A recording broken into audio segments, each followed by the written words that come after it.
Huwag na ho natin itong patagalin pa. Ano ho bang resulta ng biopsy ko? You have stage 4 cancer.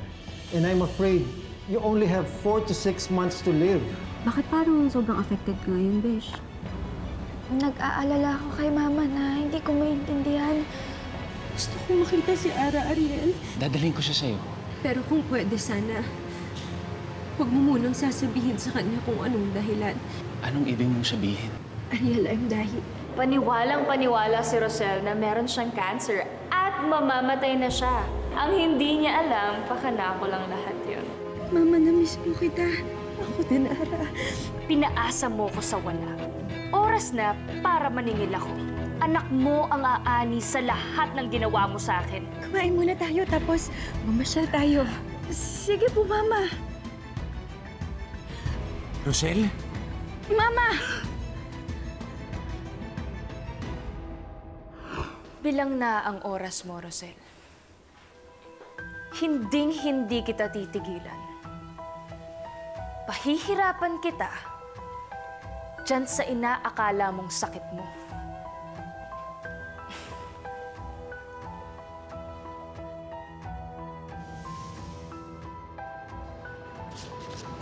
Yes. Okay. I will tell Asher to schedule our Zoom interview soon. All right. Thank you. Thank you so much.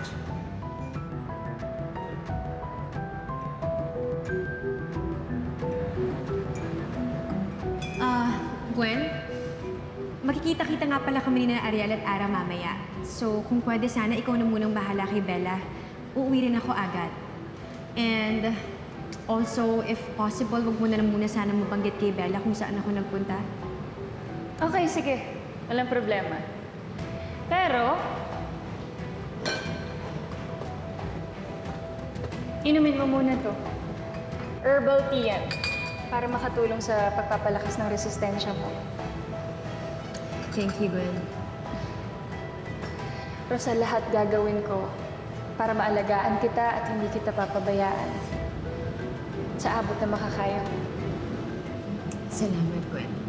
Salamat. Sige na, inumin mo na yan. Lalamig na yan.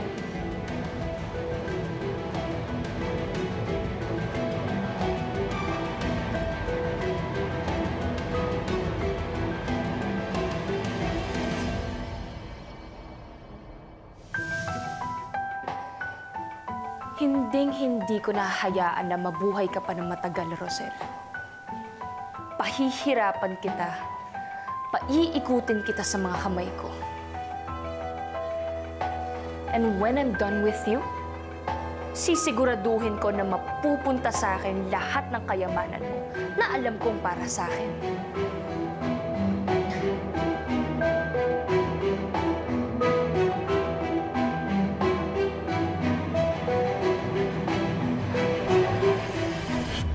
Rosel! Mama! Dito, ano pong nangyayari kay Mama? Mama! Mama! Halika na. Dito, ano pong nangyayari kay Mama? Halika na. Mama!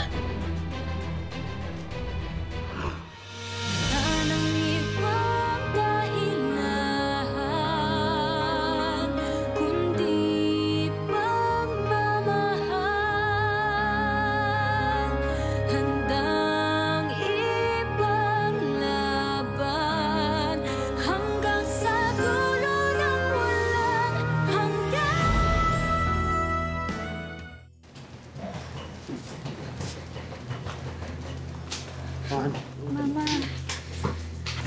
Okay lang ako, Ara. Don't worry about me. Ariel, ikaw na bahala. Sige.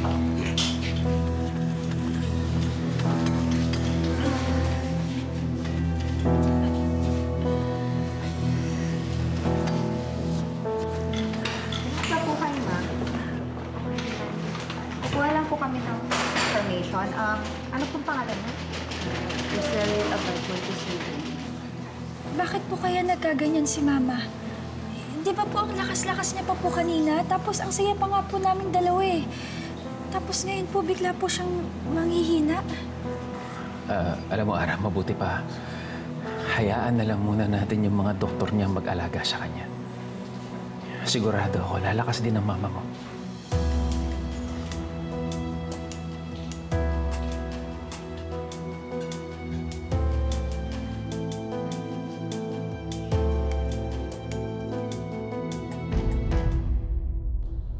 Malapit na matupad yung mga plano natin. Kaya Bella, ihanda mo na yung sarili mo. Oras na para tuparin lahat ng pangarap natin.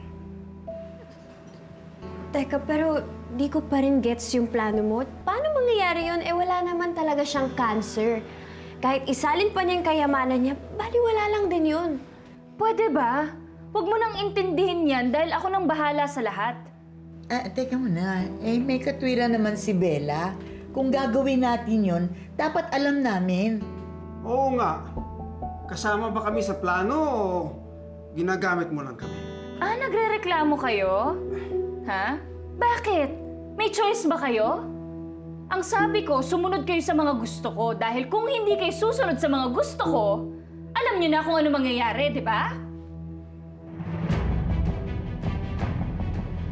Basta gawin niyo yung plano nang naaayon sa gusto ko. Kaya Bella, wag na wag kang papalpak. Dahil ikaw ang susi ko para matupad lahat ng pangarap natin. Naintindihan mo? Naintindihan niyo?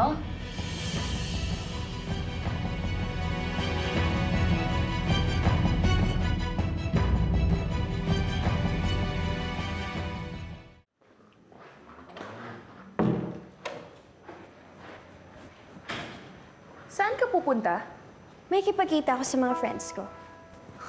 What? Hindi ka pwedeng umalis. Crucial ang araw na to para sa atin. Malapit na mangyari yung matagal na natin pinaghahandaan. Pinaghandaan natin? O pinaghandaan mo? Eh, hindi nga namin alam lahat ng plano mo eh. Huwag mo akong sinasagot-sagot ng ganyan, ha? Hindi mo alam kung ano yung pinaghirapan ko. Gusto mo na magandang buhay, di ba? Then you have to cooperate with me. Otherwise, babalik lang kayo sa basurahang pinanggalingan ninyo. Mga walang kwentang con artist na walang ginawa kundi mambiktima na mas maliit kaysa sa kanila. Kaya tigilan nyo na nga yung katsipan nyo.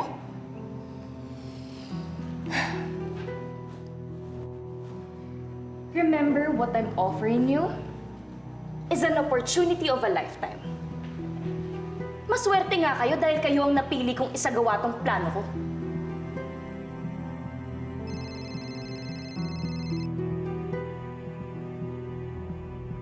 Hello, Ariel? What? Is she okay? Okay, sige, pupunta na kami kagad dyan. See? Nasa ospital yung mama mo.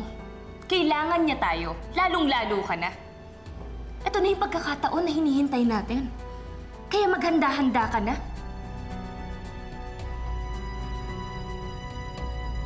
Nasaan si Ara? Nasa chapel siya. Pinagdadasal ka. Alalang-alala siya. Well, alalang-alala kami. Huwag na kayong mag-isip. I'll be fine. Rosel, yan ba yung totoo? Yan ba? Gaano kadalas ka inaatake ng ganito? Ariel, pagod lang siguro to. Medyo marami rin kasing stress lately eh.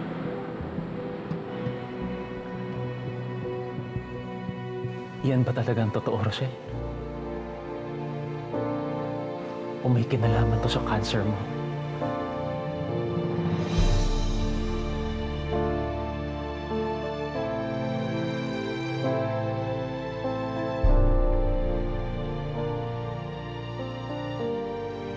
Mama?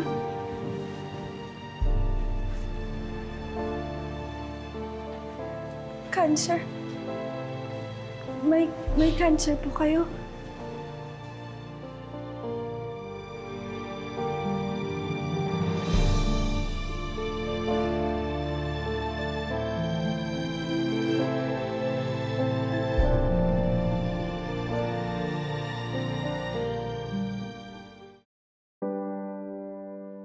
Mama, kaya po ba kayo nangihina? Kaya po pala lagi po kayong naaalala eh. Kahit hindi po kita tama, Mama.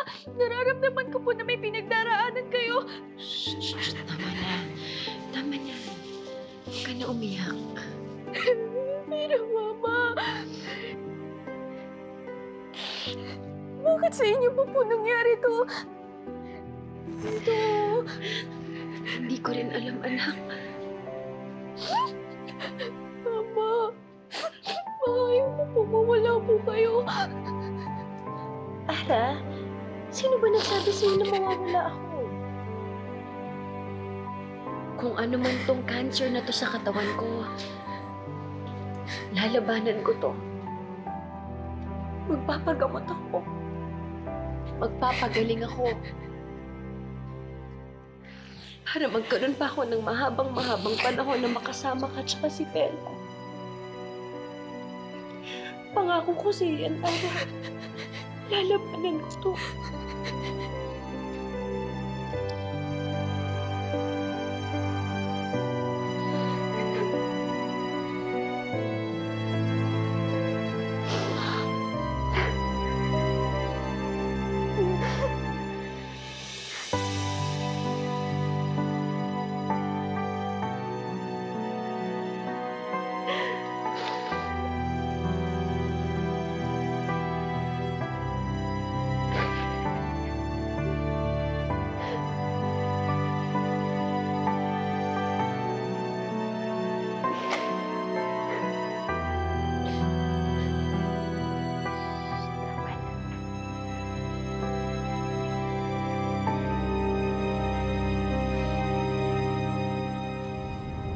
Kailangan na natin i-level up yung plano. You mean? Oo, doon na tayo papunta. Yung meds na pinapa-order ko sa'yo, kamusta? Mahirap makasecure ng gamot na yun pero may nakausap na ako para makagawa ng paraan. Mahal nga lang yung bayad. Money is not a problem. Ang importante sa akin, makuha mo yung meds na yun as soon as possible. Alam na ba? She'll eventually find out. Pero hindi pa importante yun ngayon. Ang importante sa akin, makumbinsi muna natin si Rosel. Alam mo na ba kung anong gagawin mo?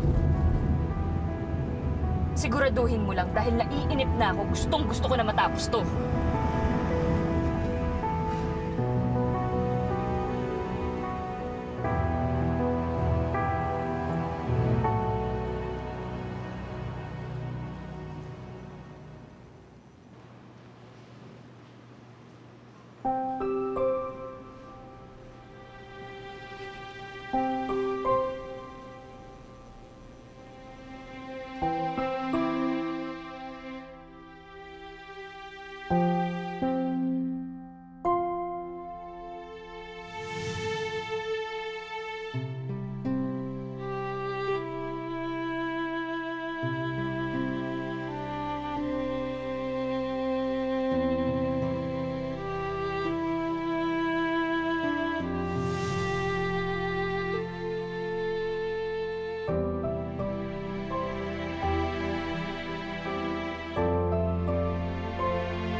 Tito,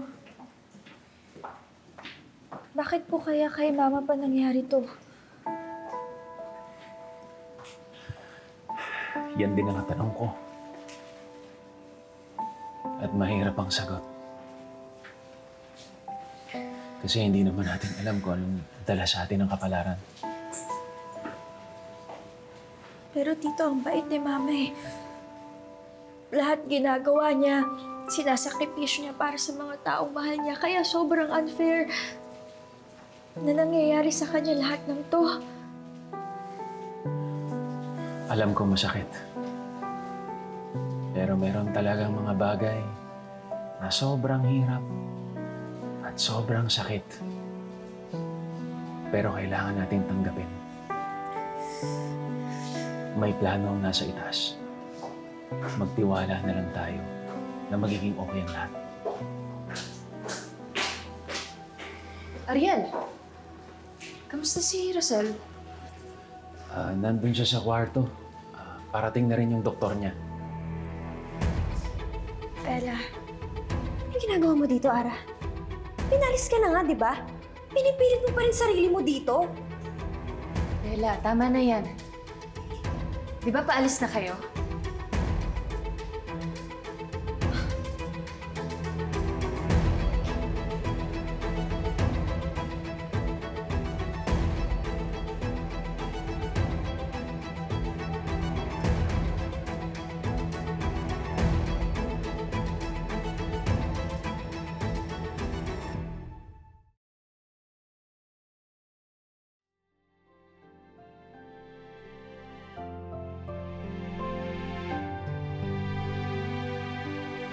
Mama?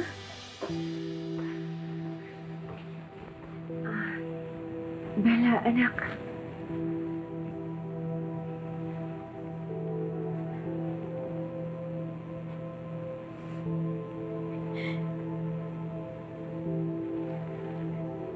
Totoo po bang may cancer kayo?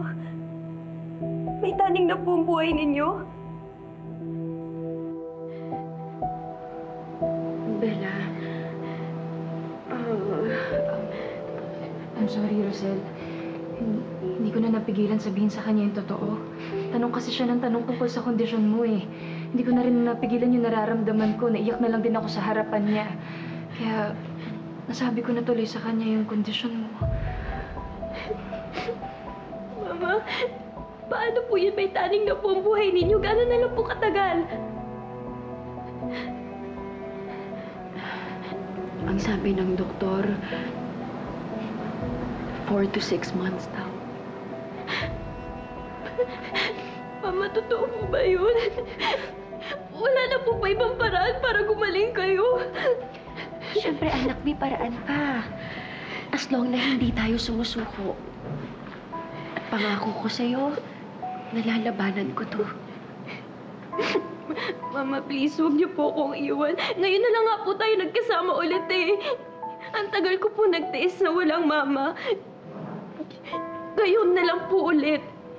Kaya please po. Mama, ano na lang po mangyayari sa akin? Paano po pag nawala kayo? Natatakot po ako, Mama. Ayoko na po bumalik sa dati kong buhay. Paano na lang po ang future ko pag wala na kayo?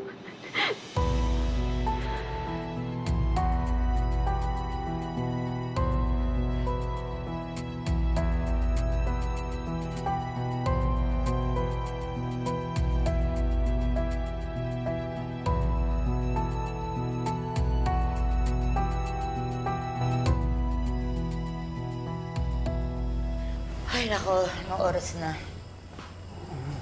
Asa na kaya yung apo natin? Oo nga eh. Ay, tama. Ay, apo! Ay, nako, ikaw na nga pinag-uusapan namin. Ano, kumusta yung ospital? Nagawa mo bang pinagawa sa'yo ni Gwen? Opo. Wala naman akong choice kundi sumunod. Ano, kumusta? Nakumbinsi mo ba ang Mama Rosel mo? Siguro. Pero hindi ko po napigilang maiyak kanina. Kahit na alam ko na wala naman siya sakit, naawa pa rin po ako sa kanya. Yes! Convincing! Ang galing ng acting mo. Tama yun. Pero Lola, tama po ba to? Kasi mabait po si Mama Rosel. Tsaka wala po siyang ginagawang masama sa atin. Kahit nga po paulit-ulit niya na tayong pinapatawad sa kung ano-anong inaamin nating kasalanan sa kanya eh. Ginagawa niya ito dahil ang buong akala nga niya, ikaw ang anak niya po. Kahit na pulo, mabait po si Mama Rosel. Kahit po sa ibang tao, na-witness ko po yun. Kaya, nakakonsensya po ako sa ginagawa natin sa kanya. Pero, Apo, nandito na tayo. Ngayon pa ba tayo aatras? Ngayon pa ba tayo hihinto? At saka kung hihinto tayo, lagot tayo kay Gwen. Ipapakulong niya kami ng lola mo. Damay, pati yung Kuya Elton mo. Kakasira yan ng kinabukasan mo, Apo. Isipin na lang natin, ha? Na lilipas din ito. Alam mo, Masaya na ang buhay natin. Giginhawa na tayo. Hindi na tayo babalik sa hirap. La, alam ko naman po yun. Pero sana po walang may mangyaring masama kay Mama.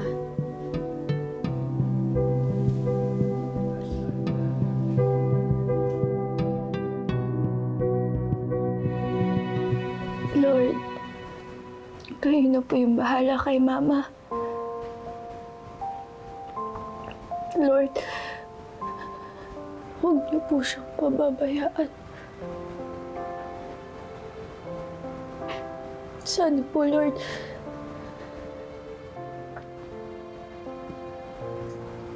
tulungan niyo po siya na malagpasan lahat ng pinagdaraanan niya.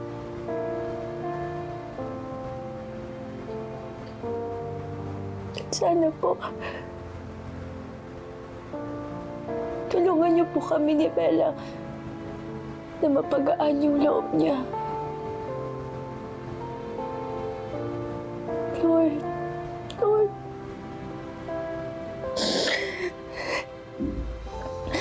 mahal na mahal ko si Mama.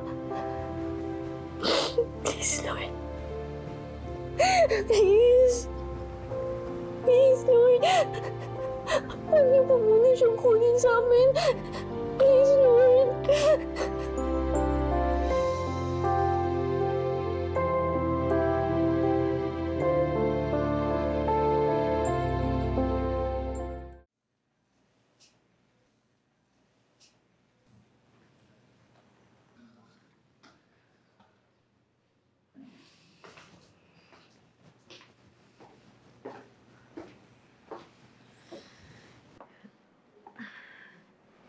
Kamusta si Bella? Pinahatid ko muna siya kay Cherise. I'm sorry kung nasabi ko sa kanya yung kondisyon mo.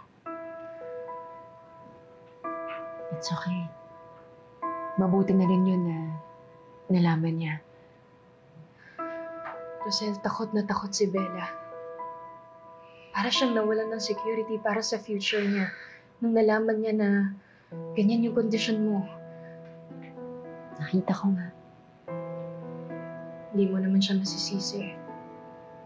Lumaki sa hirap yung anak mo. Sa matagal na panahon, nasanay siya na nakikipag-agawan siya para lang ma-secure yung future niya. Bakit naman niya iniisip na nababalik pa siya sa ganung buhay? Rosel, matagal na panahon nung nawala siya sa'yo. Maiksi pa lang din yung panahon na nagkasama kayong dalawa. Bella is one insecure person. Tingnan mo nga yung ginawa niya sa inyo ni Ara. Pinapili ka niya kahit na alam niyang masasaktan ka. Dahil hanggang ngayon, inaasam niya na mapatunayan mo sa kanya na mahal mo siya, na hindi mo siya iiwan, na hindi mo siya ibabalik kung saan lupalop man siya nanggaling. And with your condition now, ano sa tingin mo pinangahawakan niya pag nawala ka? Kapag nawala ako, lahat ng meron ako ay mapupunta sa kanya. Her future is already secured, Gwen. Hinding-hindi na siya maghihirap ulit. Rosel, bata pa siya. Baka sa halip na makatulong sa kanya yun, baka mas mapasama pa siya. Pero di ba nandyan ka naman? Para gabayan siya? Oo, pero nandyan si Lolo Haji. Nandyan si Lola Madonna na alam natin na mas matimbang kesa sa akin. Gusto mo ba sila yung gumabay sa anak mo pag iniwan mo lahat ng pinaghirapan niya ni Celso? Sa history na matatandang yun, I hate to say this, pero mapagkakatiwalaan pa ba natin sila? Rosel, kung gusto talaga natin mangyari to, at kung gusto natin gawin to, we have to do this properly. We have to put this on paper. Para mas ma-secure yung future ni Bella pag nawala ka. With the person na buo ang tiwala mo. And kung ako yung sa tingin mong karapat-dapat para gumawa nun, I am willing to execute your will para lang sa buhay ni Bella. But again, we have to put this on paper. Para lang walang sino mang humabol.